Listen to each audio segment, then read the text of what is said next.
Eagles at Saints. Saints on fire. One of the best teams in the NFL right now. It's crazy. It is. You know?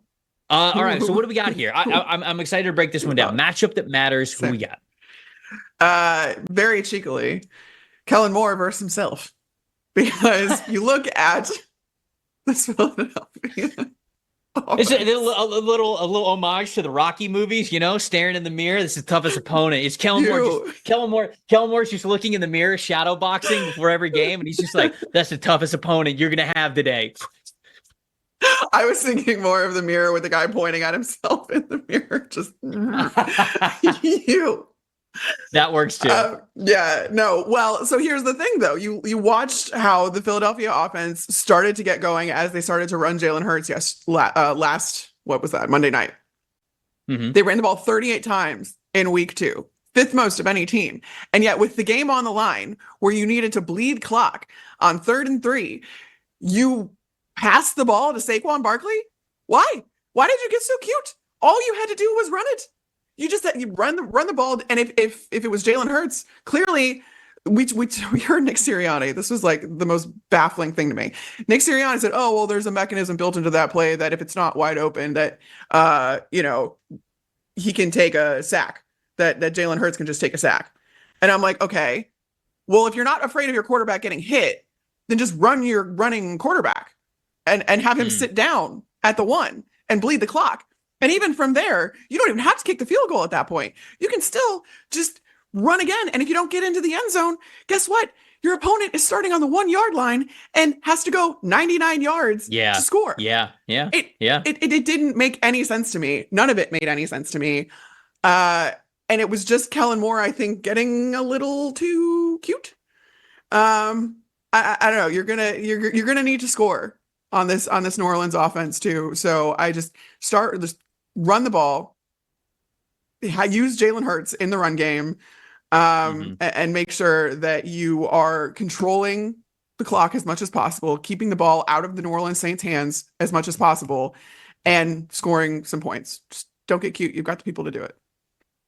I wondered if Hurts and a lot of the injuries that he has faced over the last couple of years had really caught up to him, because certainly in week 1, he looked bad. Like he looked a shell of himself, and his PFF grades reflected that. And obviously they got a win, and good for them. But I was worried about Hurts moving forward. He looked much more comfortable on the run as a rushing option this past week. So at least like there is that moving forward. And maybe that was a sort of like a proven situation for Kellen Moore as well. Maybe we'll see that more for him. I'll get a little bit creative with mine as well. My matchup that matters.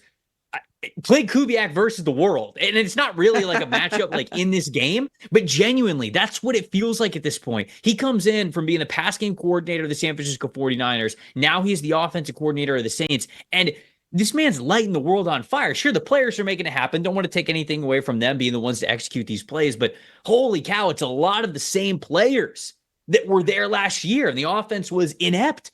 It was frustrating. It was inconsistent.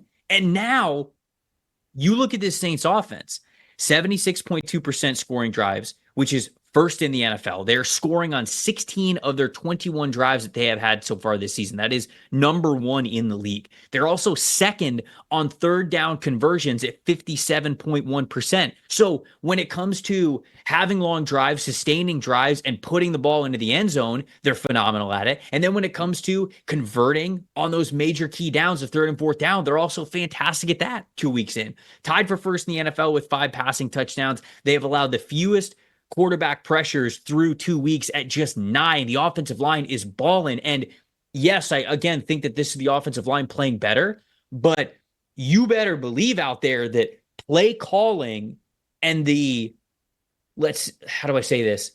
I guess just the overall structure of the offense and what you are going for, the overall game plan of how you are calling these games goes into the types of protections that you have, putting your offensive line in places to succeed. So yes, again, I want to give credit to the players playing better along the offensive line. That's also a Kubiak thing, in my opinion. Yes. What he is able to do and how he is calling those plays to help the offensive line be better. So whether it's running the ball, passing the ball, intermediate, deep, long runs, short runs, in the red zone, on 3rd down, they've got it figured out right now. And I'm very, very excited to see if this is something that could continue, because right now it feels like, when you talk about future offensive hot shots that could be next head coaching candidates, it feels like it's Clint Kubiak versus the world right now. It feels like his name is at the top.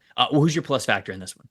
Yeah, and it goes right along with that. It's the Eagles D line to see if they can disrupt the New Orleans Saints offensive line, which is playing incredibly. And also Derek Carr, when kept clean, has the third best PFF grade.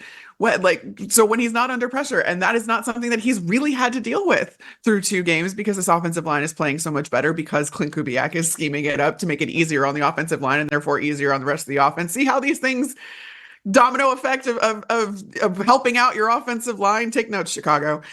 But the Eagles D line ranks tied for 11th with 31 pressures through week 2.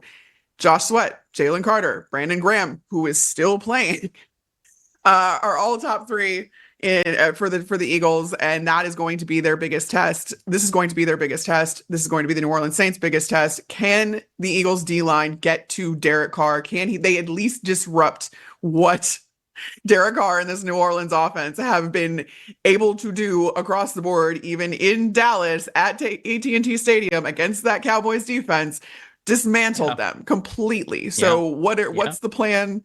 Can the Eagles defensive line get there? And because I think that has to be the key then to slowing down this offense as a whole. My plus factor in this one's Alvin Kamara, and this might just be a season sort of plus factor for him. Sort of the way that I've talked about Jalen Hurts. I didn't know how much Alvin Kamara had left in the tank at this point of his season, or this point of his career. Early on, I mean, the Saints basically used him in every way possible. They used him as a receiver, they used him as a rusher. He had a ton of usage early on in his career. He's getting close to 30. Actually, is he 30? I don't know. I can't remember exactly, but he's very close to it. Whatever. He's 29, so he's close to it. You look at what Alvin Kamara has done over the first 2 weeks. He has been incredibly efficient, and he looks like the Alvin Kamara of old in a lot of ways. He's going up against a vulnerable Philadelphia run defense, 42.8 run defense grade, which is 29th in the NFL. That's Philly. 0.112 EPA per rush. That's 31st allowed. And the Saints are a top 5 rushing grade, and they're top 5 in EPA per rush as well. So it is truly a strength versus a weakness. That we talk about the passing game and what Clint Kubiak has done for that, but it's also the run game, and that might just be an easy way for the Saints to continue to rack up points against the Philadelphia Eagles, especially at home in New Orleans where they play so well. Hey,